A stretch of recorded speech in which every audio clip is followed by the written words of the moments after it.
Assalamu alaikum. My name is Ludovic Bonilla.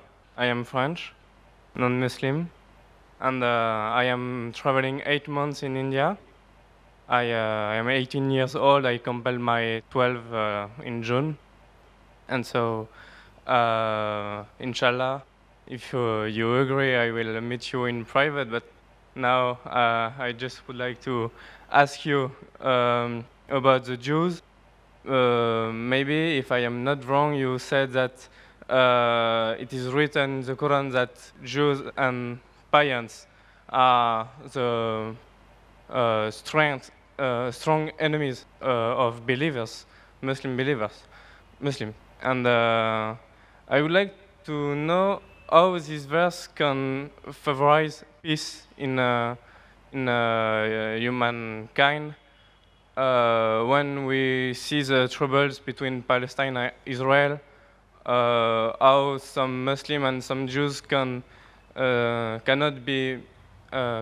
misunderstand this verse, because maybe it can provoke some misinterpretation, or if it's literally that Jews and Muslims have to be enemies.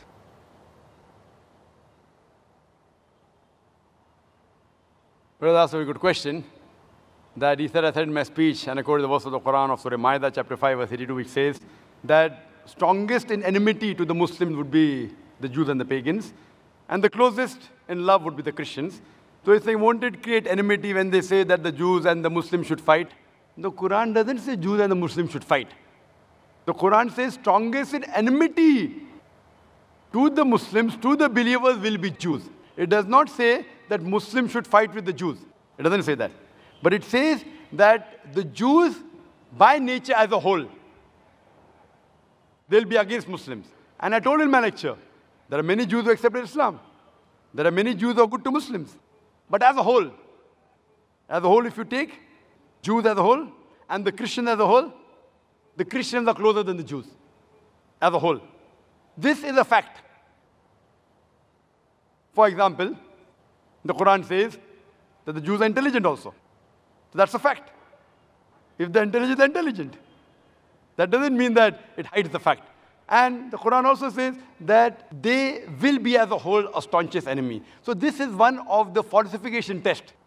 That today, if you want to prove the Quran wrong, if the Jews get together, all of them, and they decide, let's prove the Quran wrong.